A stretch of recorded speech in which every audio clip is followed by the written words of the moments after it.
Baptist church deacons picked me up at the airport, and we went to the church building where I slept for a couple hours. It's a beautiful new 3-year-old building. The second floor in their multi-purpose wing has comfortable motel-style rooms for guests. After some breakfast, Tariel took me to see some of the city sights on Saturday afternoon. Sunday morning, I met with Pastor Levon, who began this church in Tbilisi 13 years ago with just his family and 2 other people. The Lord has blessed their efforts and faithfulness, and the church has grown to more than 100.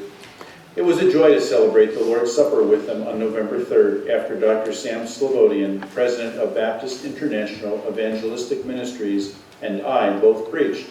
The service began at noon and concluded around 2:15 p.m. We met in the fellowship room on November 10th, since there was no heat in the worship area and the room was quite chilly.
Over the years, Pastor Levon and his wife Natasha led many of their friends and neighbors to the Lord.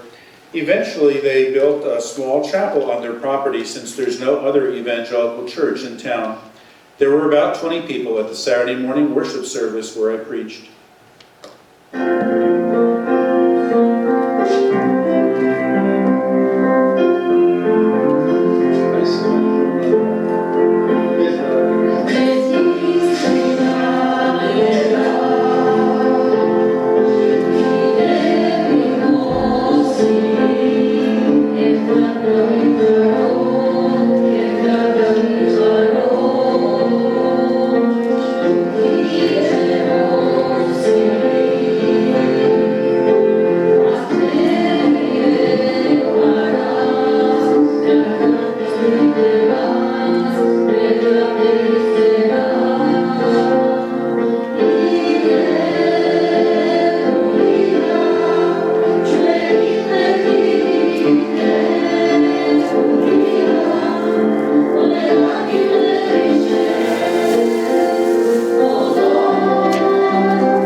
Pastor Levon and I helped Zoda load his van with firewood, which he was going to distribute to poor families and widows for winter warmth.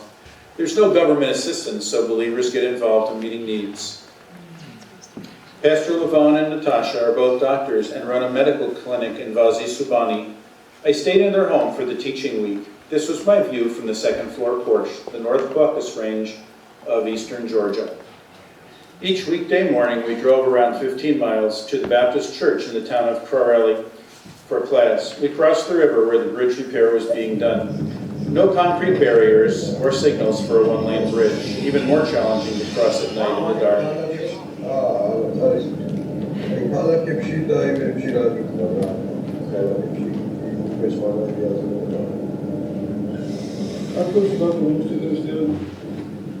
The sign on the mountain says, "I love Farelli," and we got there safely each day. I taught through the book of Acts to 12 to 16 men in my class. My translator, Lukum, also translated the student notes so his son David could type them into the computer, so Deacon Tariel could print them, as he's a publisher and printer. We had good interaction and questions each day as we saw the expansion of Jesus' commission to make disciples. How believers were oppressed and persecuted, but in spite of opposition, the believers multiplied and the churches grew. We saw that Christianity expanded to Rome, the capital of the empire. The church is still expanding all over the world, including in Georgia. David and Dimna are doing church planting work in Zugdidi, a large city in western Georgia. The men in my class were primarily from the eastern Georgia. We had class 5 to 6 hours each day. I enjoyed lunch and supper with them. Aneri was a champion wrestler in Georgia, and he's now serving the Lord. About 80% of Georgians would claim that Georgian Orthodox is their religion. So people are familiar with Christianity, but most don't know Jesus personally, since Georgian Orthodox is a sacramental and liturgical church. Having a personal relationship with Jesus as Savior and Lord is not preached. The road ahead is long to reach Georgia with the true gospel of salvation by grace alone, through faith alone, in Christ alone. Most Georgians are satisfied with their brand of Christianity. Please pray for God to open people's hearts to a personal relationship with Jesus. Thank you for your prayers and financial support.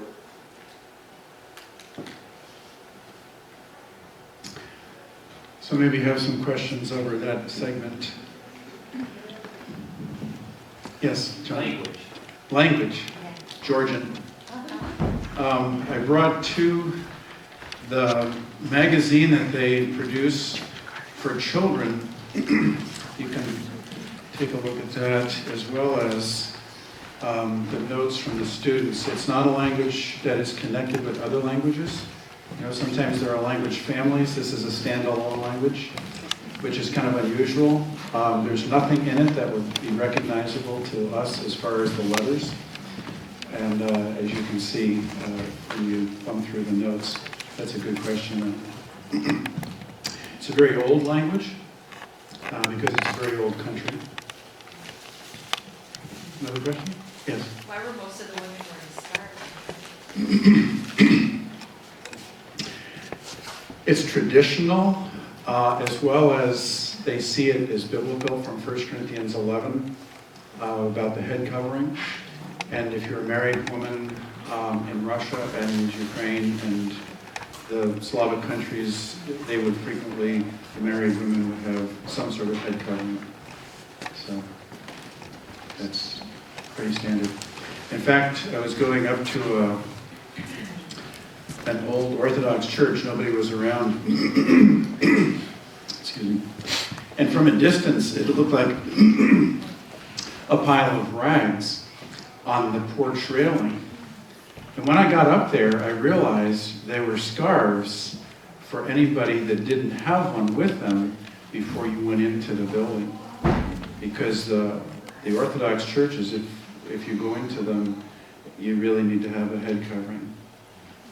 So, a little cultural tweak there. Something else? Yes? That was the doctor that had built a chapel on his property? Yes. Quite interesting. Yes, and it was a beautiful little building. And 20 people showed up. They meet every night at 6 o'clock for prayer. You know, there's just some people that just put us to shame, you know, to gather. They're within walking distance. I mean, they're not driving multiple miles, but yeah, just a really sharp couple, as well as they were in their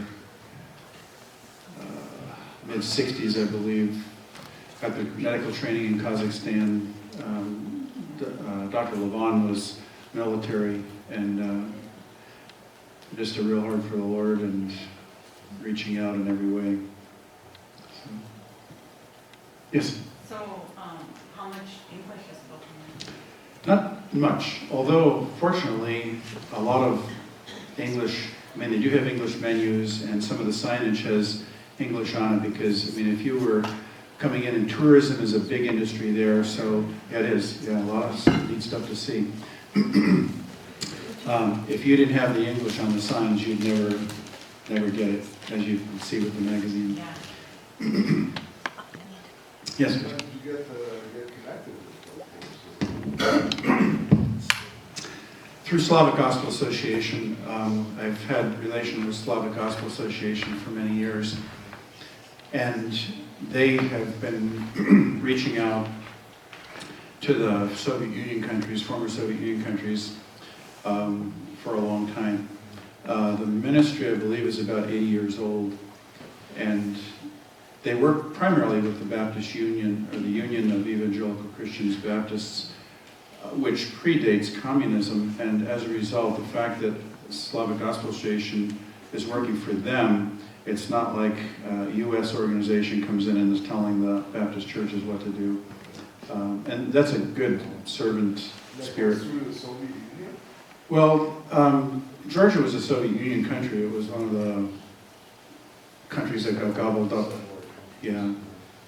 Just like Ukraine and all the Stan countries and Belarus and, you know, everything that they gobbled up as part of the Soviet Union. So they have relationships through the Baptist Union that they've built over the years, and so my connection is through that mission to these guys. There's a ministry called Antioch Initiative that Slavic Gospel Association operates that basically sends teachers to these different outposts, if you will.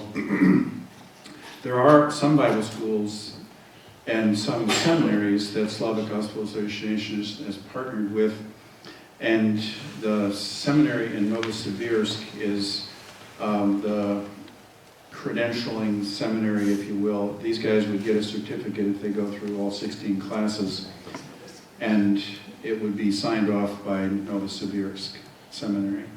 So that's good. We probably ought to stay in one place, hadn't I, Daniel? I'm following you. Oh, You're all right. fine. Okay. Okay, Sandra? So what about the culture, the food, are the same with other places that you've been in Russia? This was a little different. I'll show the next video, and that will get us into some more questions, but and hopefully some answers. I'll get to that. So there's Russian Orthodox, we know there's Ukrainian Orthodox, this is Georgian Orthodox. Are they all pretty much the same, they just want to call it their own, or is it significantly different? The answer to the question is the first one. They're basically Orthodox, but they are nationalistic. They Okay. would have their own patriarch, which is the head of the church in the country. They're called autocephalous, meaning individual heads. They don't have a pope. They have a patriarch of Russia, a patriarch of Ukraine, patriarch of Georgia. So each in Greece and all of the other nationalistic Orthodox churches would have that arrangement as far as the hierarchy. Okay. So it's basically the same type of doctrine, it's Yes. just different leadership. Different leadership, right? It is sacramental and liturgical. It does differ theologically from Catholicism, which that's a whole other story that we won't get off into today, but it is different. And, okay? Yes? Again, what was the name of the city that with the Hollywood sign on it? Again, Oh, what was the name of that? that was Kvareli, Kvareli. That was kind of unusual to see that, isn't it, Kelly? Were there any young families in that local church? Yes, yeah. And some of the guys in my class were young family guys as well. Yeah, yeah. It was encouraging. Mhm. Tourism is a big thing. Yes. Tourism for their natural resources, for man-made items. They're not so much. I wouldn't call them. Well, the mountains is a big thing. The ancient churches. You know how we have the Great Lakes, what do they call it, the Great Lakes Road? Circuit, yeah, Circuit Tour. Okay, they have, their big thing over there is wine, and they would have signs, this is the wine route, and then they have signs off the beaten path to where the wineries are. I mean, you could drive for miles and see, you know, dozens of these wine route directions. Between the two ranges of mountains is this huge valley, and it was just miles and miles and miles of grapes. We went past a huge winery that I think Pastor Levon said that they do 30,000 tons a year. I mean, it's a lot of grapes, a lot of wine. But that they are known for Georgian wine. And So that is part of the tourist industry. There's also a lot of ancient buildings and sites to see. I was impressed with the stuff I saw, which will be in the next video. Okay. So, but I'm sure there was more that I didn't see. I was only in the eastern part and very limited, but a lot of stuff to see. And some of the stuff you just have to chuckle at.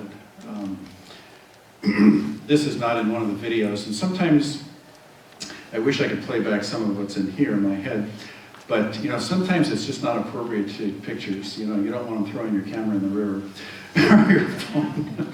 But we crossed a river, and it was called the Dry River, but here this is a big river, and the bridge was like a flea market on both sides. People had their stuff laid out. It wasn't souvenirs, it was just rummage. I mean, from my vantage point. 100 yards across the bridge and then probably 200 yards down the road. It was the oddest looking arrangement on this Sunday afternoon. And just stuff laid out on blankets or tarps. But I would have loved to take a picture of that, but I didn't want people getting upset. You know, we're tourists and maybe they're used to it, maybe they're not. I just didn't want to take the chance, but that was quite interesting. Okay, let's take a quick look at the other video, and I'm sure that'll raise a few more questions for you. After an overnight in Tbilisi, I traveled 75 miles to Vazi-Subani, where I stayed with Levon and Natasha. Class was held in Farveli, 15 miles to the north. While I was in Tbilisi, Tariel and I visited the Chronicles of Georgia. 16 massive stone pillars, some more than 100 feet tall, depicting the 3,000-year history of Georgia and the 2,000-year history of Christianity. The upper parts of the columns honor kings, queens, and heroes of Georgia. The lower parts portray the life of Jesus through the Gospels, carved in stone on 64 panels.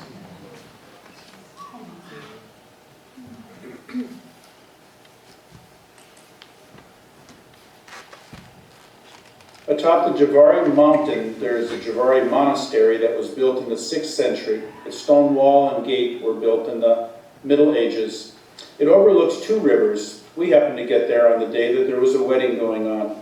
Orthodox churches have no queues. People always stand and walk in and out, even though a wedding might be going on.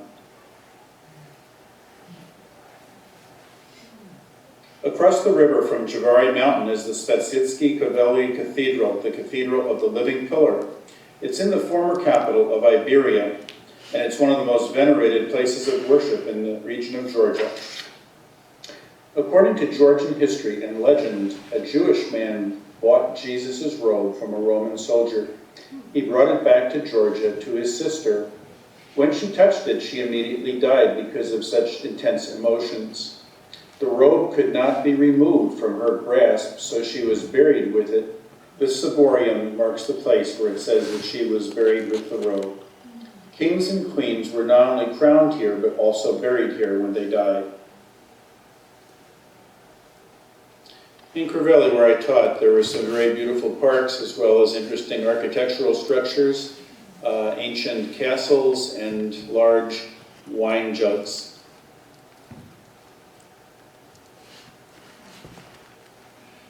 This is Aliverdi Cathedral, also a monastery and winery. It was built in the 11th century and has a 180-foot tower. Georgia is well known for its winemaking, and it's in a huge export industry.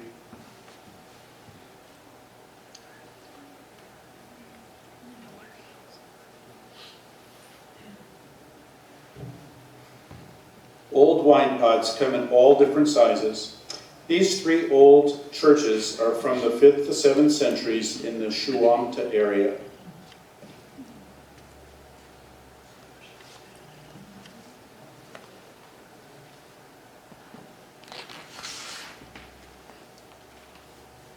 The main tree is 11 feet in diameter. The main top trunk is gone, but the bottom is still alive, even though the center is hollow. King Urkel II is a good king and reigned in Tel Aviv. The chapel inside his palace and fort is now a museum. According to tradition, Saint Nina was a female evangelist and credited with converting one of the kings to Christianity. Georgia officially adopted Orthodox Christianity as its state religion in 337 AD. Very interesting stonework pattern. Tomato cucumber salad with walnut dressing. Khachapuri, a bread bowl filled with cheese, butter, and an egg. Kinkasi is a dumpling with meat inside. It's eaten with the fingers, and then the dumpling handles, which are the tops, are not eaten but put back on the plate.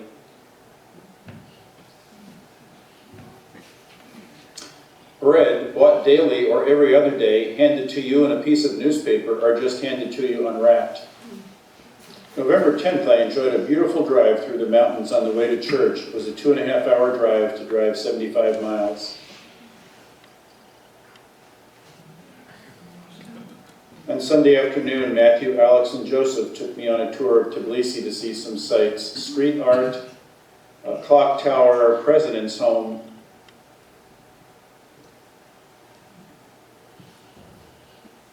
That's the equivalent of the White House. If you ever need to get 12 feet of pipe in your car, here's an idea. The Peace Bridge came from Western Europe on 200 trucks and then assembled over the river. The Opera House, a very unusual looking building, was in a beautiful park. Yes, we climbed all the stairs to the top overlooking the park, more than 100 steps.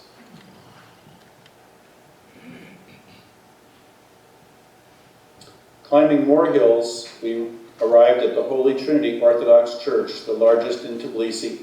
It's fairly new, built in 1995 to 2004, and the third tallest Eastern Orthodox church in the world. Before going to the church, we rested with a glass of Laghedzi water, a very popular non-carbonated flavored water drink. Georgia is a very beautiful country. I found it very interesting culturally and historically. I enjoyed the ministry and touring. So maybe you have some other questions now.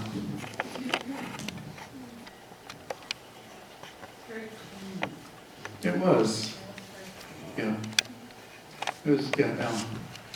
So the construction of the new church, which is fairly recent, is that because of the increase in population or an increase in the interest in the Orthodox religion, or why was that church constructed?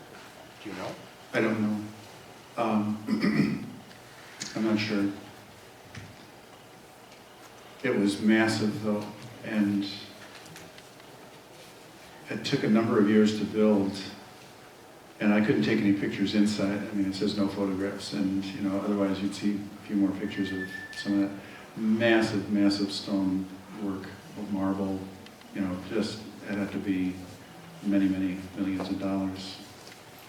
And it's definitely the high point of Tbilisi, well known. A little bit more to the story about the woman who got the robe of Christ. I really doubt the story for a number of reasons. After she died, the church wasn't there at the time. When she died and they buried her, it said a great cedar tree grew up there. When St. Nino came, I believe they cut the tree down and began to build a church. They cut the tree into 7 big posts, and one of the posts had magical qualities. They said it had gone up into the air and came back, and it exuded a fluid that healed people. So there's a lot of funny things about that I kind of wonder about. But anyway, eventually they built the big church over that place, and that cemborium, which I'm not sure what that means other than a monument for her, is there to commemorate where she's buried with the robe. And like I said, I seriously doubt that story, but that's me. I have no way of verifying the story about St. Nino either, the woman evangelist. It's very possible because of the tradition that this woman from Cappadocia came and shared the gospel, and people trusted Christ. And it's hard to tell how much Orthodoxy at that point was really influential in people's lives, or whether it was a purer form of Christianity. It did become the state religion in 337, so I mean, a few thousand years of Georgian history and a couple thousand years of Christianity being there, that's kind of unusual. And that's why some of these Orthodox churches go back into the early centuries. And they were very interesting to see. It is very interesting to see the wedding and just kind of walk in on one. I mean, it's unusual. You wouldn't do that here. But over there, just pretty common, and take pictures, and a lot of wedding pictures taken in the sites of these ancient churches, you know, in front of one of the icons, or you notice the candles in front of the icons. That's very common. People saying their prayers and burning the candles and kissing the icon. There's always ladies washing the the glass off the icon cover or paintings, because the people kiss the glass. And so, you know, there's a lot of stuff that we would not be used to and obviously comfortable with. Yes? Because we're going to be experiencing an upcoming wedding, and you brought it up. What is required? You had, you know, Dr. Levon and his wife running a small chapel. Would them marrying somebody be recognized by the state? I don't know what the rules are there. My guess is that yes, they probably would. Even though they're not a majority religion, I think they probably would. You know, a lot of places have a civil ceremony, and they go to the courthouse and do whatever they need to, and then there's a church ceremony. So it's very possible it has nothing to do like we would, you know, we can sign off on the marriage license as pastors. I don't know that that's true over there. I think there's probably a civil ceremony just based on other stuff that I'm aware of. Suzanne, you had a thought? Well, I knew you talked about the wine industry, but what other industries do they have? Do they grow anything? Do they? That's a good question. The wine and the tourism are seem to be the big things. It's a very poor country for some reason, and I don't quite get it. I mean, I don't know if they have a lot of natural resources or industry. It didn't seem so. You know, every trip I take, you wind up coming back with more questions than you had to start with, so I don't know the answer to that. Okay, I was just curious. Yeah, I was curious. I did ask, but I didn't get an answer big enough to really grab. Yes? I didn't see a lot of Soviet influence in the architecture, or was that just where you were? It was, because there was stuff that looked old. The stuff in downtown Tbilisi would remind you more of the Soviet era stuff, and you know, some of the stuff has been cleaned up. They did go through, after the breakup of the Soviet Union, they did go through a pretty serious civil war and a lot of difficulty in the country politically, and you know, that was obviously sad. That was a real setback for them as well. But things are reasonably stable at this point, but it's still a very poor country. Trying to think, what was the exchange rate? The exchange rate was about 3 lari. That was their money symbol to $1. So I mean, it wasn't this fantastic amount, but it was pretty reasonable stuff, though. Verdi? Tbilisi, is that the capital? That's the capital. Mm-hmm. Yep. Did the 100-foot pillars at the bottom of them, did they tell the story as you went along the path? You'd have to look at each one. They did, I mean, if you started at the right place, and it was so cold and windy that day, it was hard to do anything. But if you started in the right place, it probably told the life of Christ on those 64, because each pillar had 4 sides. If there's 16 pillars, it's 64 panels, and you would have seen much of it from the Gospels. And it was all stone, so I mean, it was very interesting to see. You could see it from a distance because it was on a very high hill, and it looked like a piece of junk up there, almost like the Stonehenge from a distance. But when you got up there, you had a whole different impression. I mean, that was quite the artwork and quite the size. And, pardon? A few years ago. I mean, it's not an old thing. And the stairs to get to everything, I mean, you're going up all sorts of stairs. I mean, it's very mountainous anyway, but I mean, it's always stairs. You just wonder if, at the church especially, I wouldn't doubt that people have to climb those on their knees, you know, for penance or something. And they probably make that for a reason. Tamara? I'm just wondering if there were a team of artisans that put that together, or if that was the work of one individual? I gathered it was a committee. There was a big plaque, and I didn't get the entire picture of that plaque, and it was readable, but it did talk about the 3,000 years of Georgian history and a couple thousand years of church or Christian history. So, I mean, it is much more of a Christian nation than I've been in, and they appreciate their history. It's 80% Georgian Orthodox. I mean, that's a pretty high percentage. Not so many believers, but at least a high percentage of more Christian than many. Yes? You had a picture of it's like beets or something, it's black. Oh. I didn't see what they were. Yes. That was another one of those. I'm sitting in the home of my translator with his daughter and other family members around, and they said that these were, well, they didn't tell me what they were to begin with, but they said they were walnuts. And I couldn't figure out how they got them to be black, and then when I tasted one, soft. After searching and searching and searching on the internet, they are pickled walnuts. And they're not pickled with what we would normally think vinegar and stuff like that. It was pickled with sweet. They take green walnuts, carve the green off them so there's no shell. And then they, with a very labor-intensive process, get these things into that candied form. And it was tasty. They were like this big. Well, it's the full size of a walnut. They looked huge. Yeah, they did. Well, that was close. They actually sent me home with some. I didn't bring them, and I didn't bring the candy that I also, Kevin tasted some. They were good. Yeah. I'll bring that next week. Anyway, and I'll cut it up, and you're welcome to try a piece. And, yes? Why did they make the Peace Bridge? To get across the river, for one thing. And I'm not sure what the rest of the story was, Eliana, about why they call it the Peace Bridge.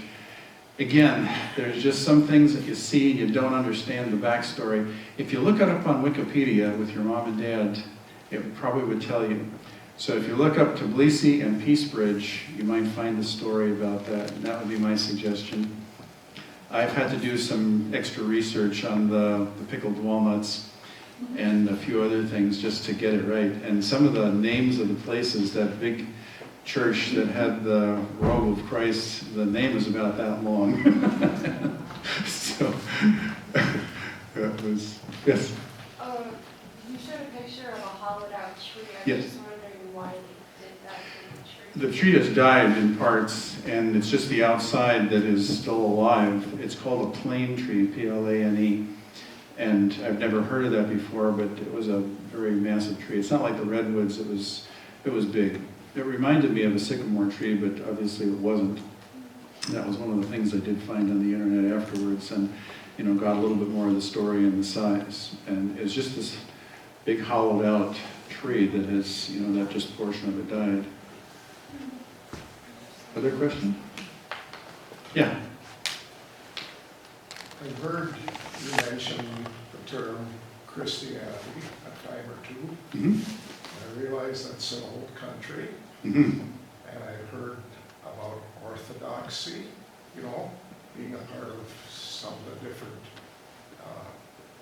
places where people go to worship, I assume. Mm-hmm.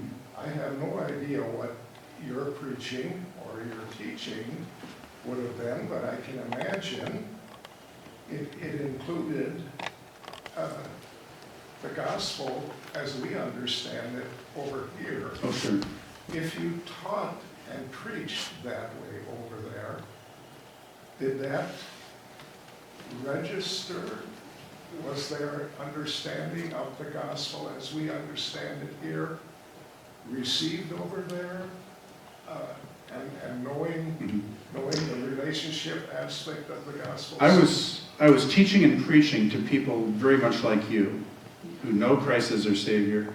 These guys are in fundamental Baptist churches like we would have here in the United States, very much like Grace Bible Church. I mean, you would be hard pressed, other than the language, to notice the difference as far as the doctrine and general feel. In celebrating the Lord's Supper with them, that was a little different, to have the bread broken up right in front of us and 2 big chalices of wine. They gave the Americans a chalice of juice, so I didn't have the wine that morning. If I know that that's coming, and they often have on the first Sunday, just like we do here at the Lord's Supper, that's a good day to sit in the front row. Well, the wine they wipe the rim of the chalice off, but the wine, probably kills the germs. And, I haven't gotten sick so far, but if you're a little squeamish on that kind of stuff, might not be a good day to take the Lord's Supper. So, okay. Oops. So, what would be your answer about the pig jam? No. Ew. Okay, did they tell you what it was before you ate it? All I knew was, would you like to try some pig jam? That was they said. Huh? I'd ask for a definition. Was it from the pig's toe? Oh, good. Yeah. Oh, Okay. They have no F sound. They have no letter F in their language. They have a P. And that's all. So it was pig jam. As soon as I tasted it, I knew exactly what it was. And I was grateful.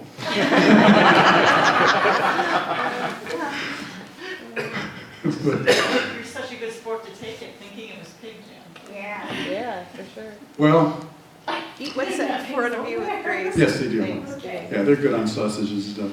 It wasn't like my life flashed in front of me. It's just one of those cultural things that you just do.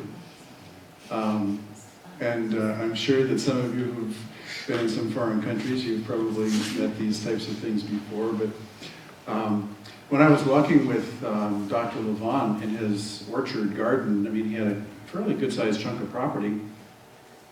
And he was an excellent gardener. And of course, in that culture, everybody has gardens, everybody has fruit trees, and he was really good. He had nut trees, and they used everything. I mean, he had another piece of property where they had a vineyard and other things. But he was going through these fruit trees, and he'd pick something off, and he'd say, "Here, try this." And it was stuff that I didn't recognize. I bit into one thing, and it resembled a plum to me. But it wasn't something I recognized. And he takes a little green thing about this big, it looked like a green strawberry, and he cuts it in half, and he says, "Here, try this." Well, what are you going to do? The great hymn of the faith, where he leads me I will follow, and when he feeds me I will swallow. So, that's truer than you realize in those experiences. And, the stuff that I had was very tasty. I enjoyed the food, and it was fairly familiar at lunch and supper. I mean, apart from the fig jam and some of the other things, I mean, I recognized a good part of it. It wasn't strange in that respect.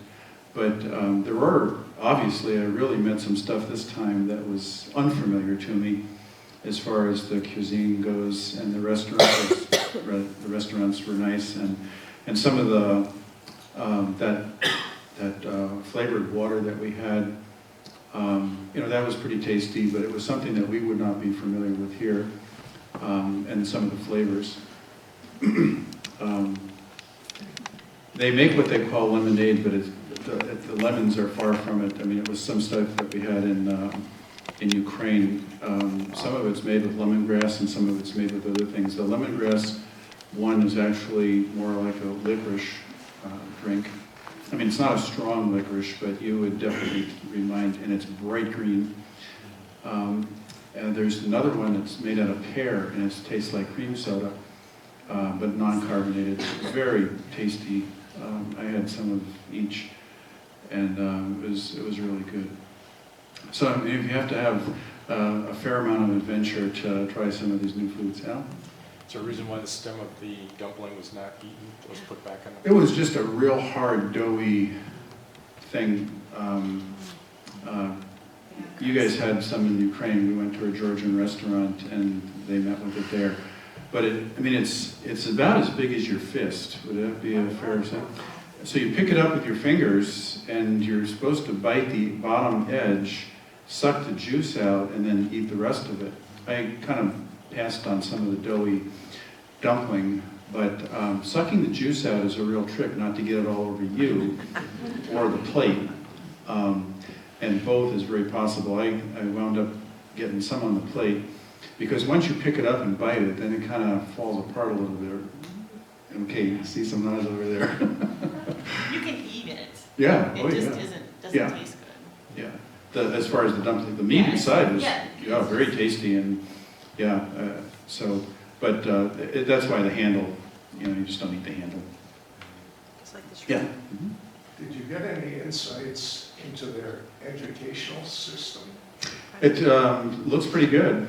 I mean, they're very literate people, and but not more specific than that, Russ. Bertie?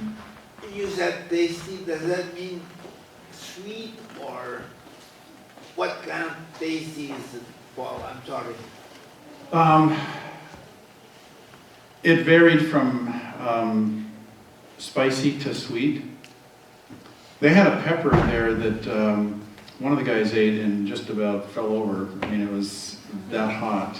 They warned me not to eat the mustard. I just put a little bit on the tips of my fork tines, and that was hot enough to make my lips spin for a little while. I mean, they really have some hot stuff over there. I met some of that mustard in Russia too. They call it gunpowder over there. But there again, I mean, that's just the nature of the trip, is to enjoy some of that. But it does take a little bit of adventure. So that's the story of the pig jam. Any other questions? Yes? If those are pigs because of no F, what do they call pigs? Well, The animal. okay, Georgian, see, he was speaking English to me. In Georgian, the pig would not be the same word that we have. Okay. Okay, so his English has no. The English is the issue. When he tries to move something with an F into English, it's going to come out like, but in Georgian it's no problem. They've got 33 letters to work with besides in their alphabet. So there's some sounds that we don't have. And they can string consonants together like the Polish. I mean, I saw some places that had 4, 5, 6 consonants in a row, and everything gets pronounced, and I don't know how they do that, especially with consonants with no vowels in between. But there's where language is a challenge, and if you don't grow up with it as a child and your mouth gets to make those sounds as a child growing up, it's probably next to impossible for us to reproduce some of that without a lot of work. There are some people that do learn Georgian. I met an American missionary over there who was doing church planting, and he spoke good Georgian, as far as I could tell, but you can learn it. His children spoke it. They had been missionaries there for 5 years, so his little daughters were fluent in Georgian. But that's the problem, it's the English. Okay, then what would you call that animal in English, or don't you know? I don't know.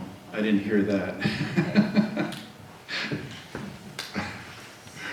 Well, again, thanks for your prayers and your encouragement as I've taken these trips. This was a very comfortable trip for me. the places that I stayed, as well as just enjoying the people. And I appreciated that. Any final questions? Yes? Are you in continued communication with the people that you lectured to there? Are you? I've been in touch with my translator, whom he was probably in his late 50s, or maybe, yeah, probably late 50s. And so I've been in touch with him. But communicating back and forth on a regular basis, I don't keep track of too many people. So, well, let's have a word of prayer and then we'll go on for the day.